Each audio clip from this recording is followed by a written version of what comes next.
بسم اللہ الرحمن الرحیم۔ السلام علیکم عزیز طلبہ، آج کے اس لیکچر میں ہم جماعت نحم کے نصاب میں شامل دوسری نظم نعت کے شاعر کا مختصر سا تعارف، نعت کا خلاصہ اور پہلے 3 اشعار کی تشریح پڑھیں گے۔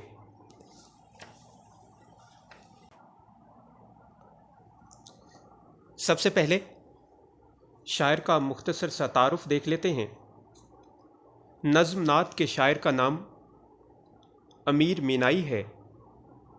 ان کے والد کا نام مولوی کرم محمد۔ امیر مینائی 1828 میں پیدا ہوئے اور 1900 میں وفات پائی۔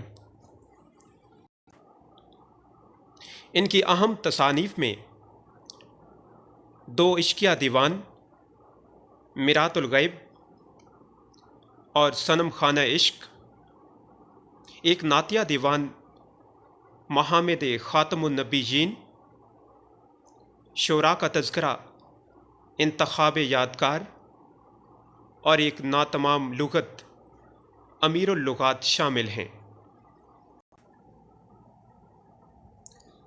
اب نظم کا خلاصہ دیکھتے ہیں۔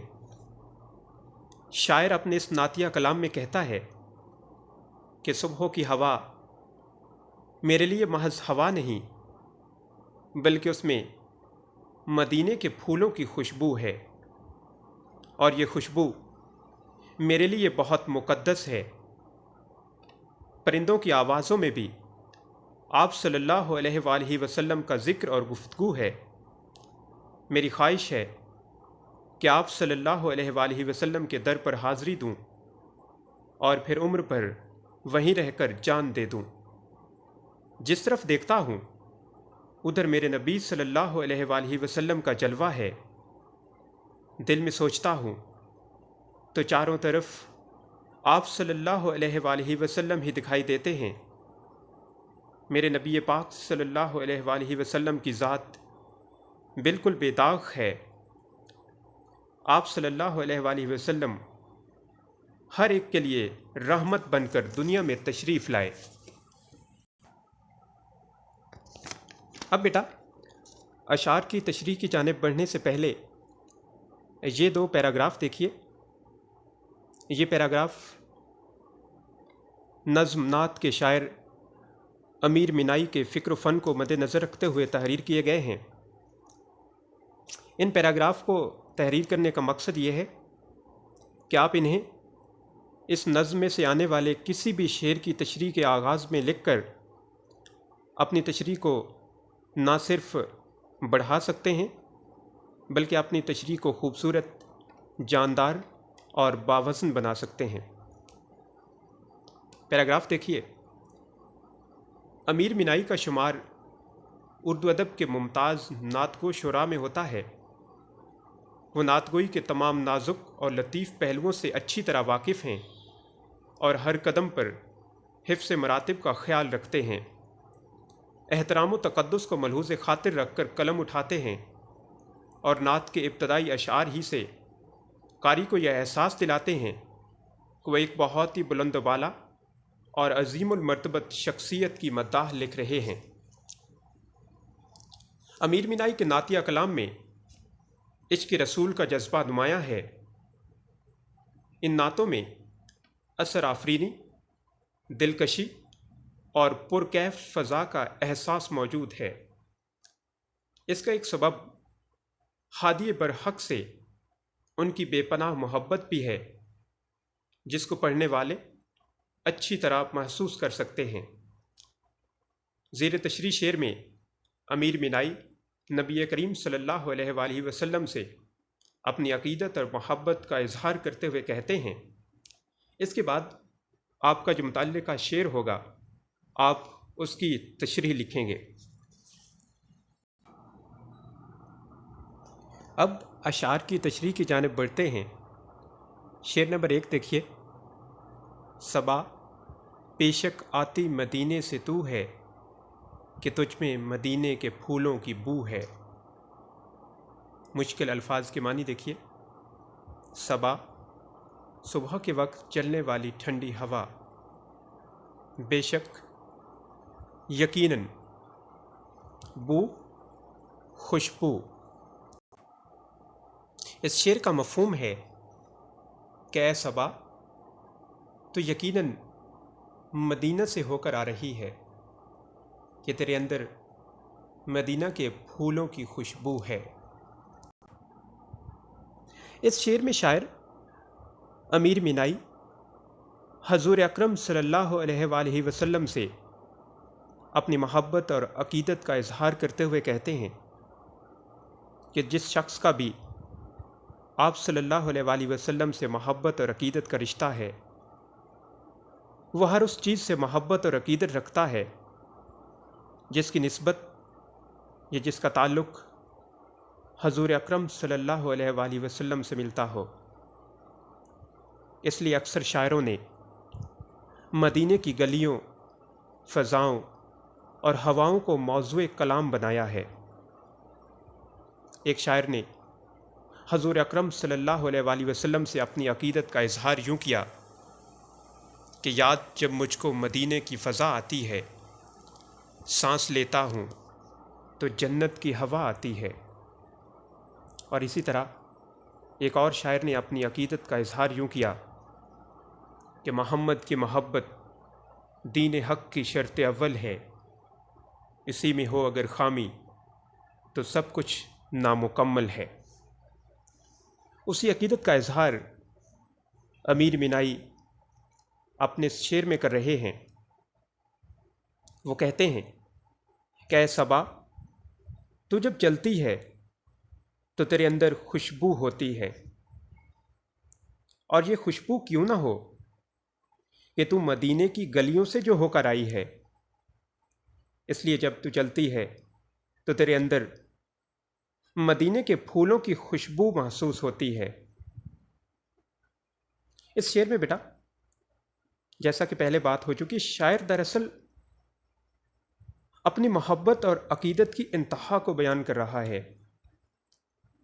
شاعر کو دراصل ہر اس چیز سے محبت اور عقیدت ہے جس کی نسبت شہر مدینہ سے جڑی ہو، اس لیے وہ ہوا سے مخاطب ہے، اور ہوا سے مخاطب ہو کر کہتا ہے کہ تو چونکہ مدینے سے ہو کر آئی ہے، تیرا تعلق مدینے سے ملتا ہے، تیری نسبت مدینے سے جڑی ہوئی ہے، اس لیے اے صبا تو میرے لیے قابل احترام ہے، اور تیرا مدینے سے ہو کر آنے کا ثبوت یہ ہے کہ تجھ میں مدینے کے پھولوں جیسی خوشبو پائی جاتی ہے۔ شعر نمبر 2 دیکھیے۔ سنی ہم نے طوطی و بلبل کی باتیں، تیرا تذکرہ ہے تیری گفتگو ہے۔ طوطی سے مراد ایک خوش آواز چھوٹا سا ایرانی پرندہ ہے، جبکہ تذکرہ کا مطلب ہے ذکر۔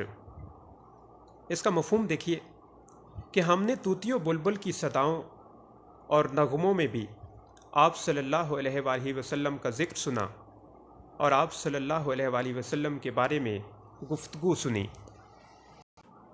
اس شعر میں امیر مینائی حضور اکرم صلی اللہ علیہ وآلہ وسلم کی تعریف بیان کرتے ہوئے کہتے ہیں کہ ہر ایک کی زبان پر صرف آپ کا ہی ذکر اور چرچا ہے، کیونکہ آپ ہی وجہ تخلیق کائنات ہیں۔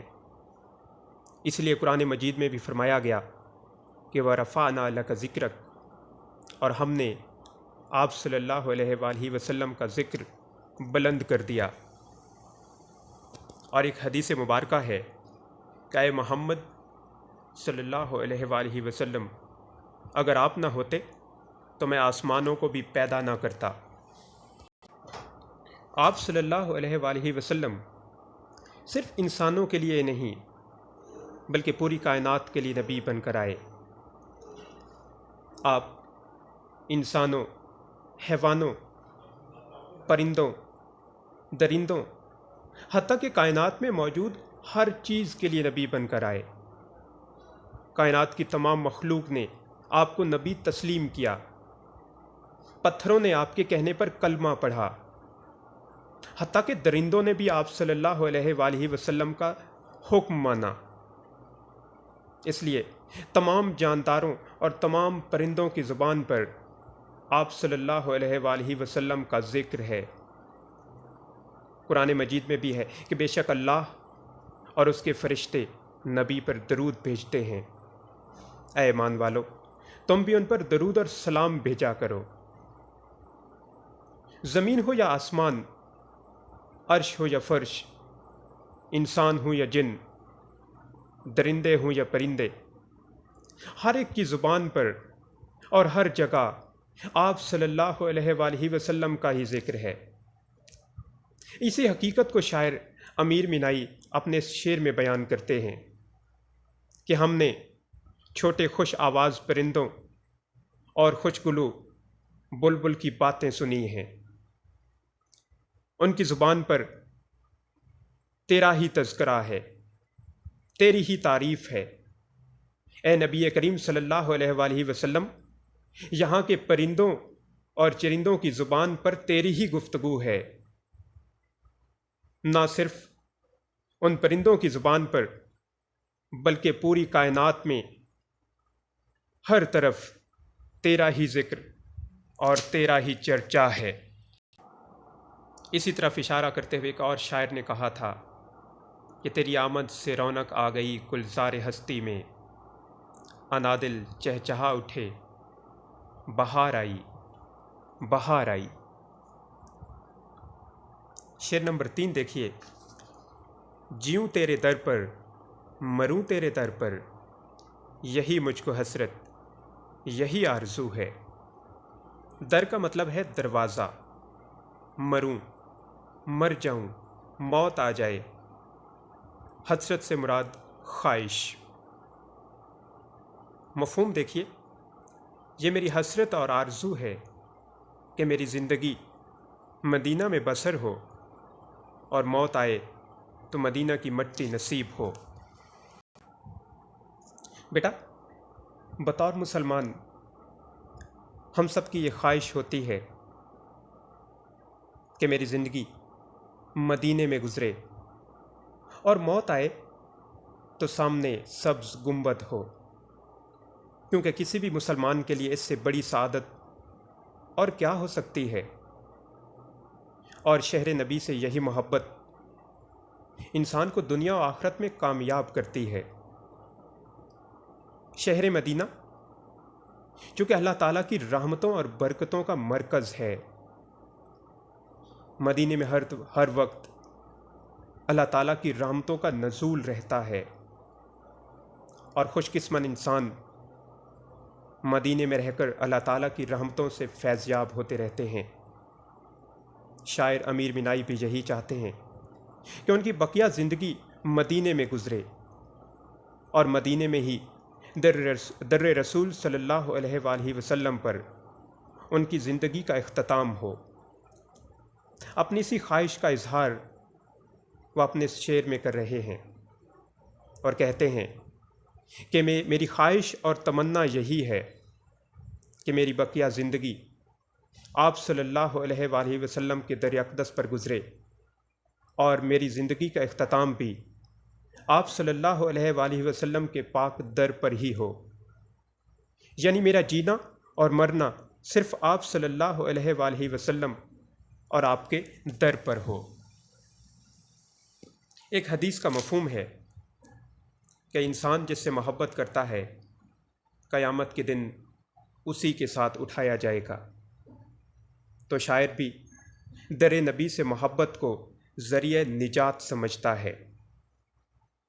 اسی ضمن میں ایک اور شاعر کا شعر ہے کہ تیرا در ہو میرا سر ہو، میرا دل ہو تیرا گھر ہو، تمنا مختصر سی ہے مگر تمہید طولانی۔ اور ایک اور شاعر کی اسی حوالے سے خواہش ملاحظہ ہو کہ شب و روز گزریں در مصطفیٰ پر، ازل سے ابد تک یہی آرزو ہے۔ آخر میں بیٹا میں ایک بات کی وضاحت کر دوں کہ یہاں حوالے دیتے ہوئے میں نے شاعروں کا نام درج نہیں کیا۔ اس کی وجہ یہ ہے کہ ہر شعر میں مختلف شاعروں کے حوالے دینے ہوتے ہیں، اور مختلف شاعروں کے نام یاد رکھنا یقیناً آپ ابھی ابتدائی مراحل میں ہیں تو آپ کے لیے تھوڑا مشکل ہوگا۔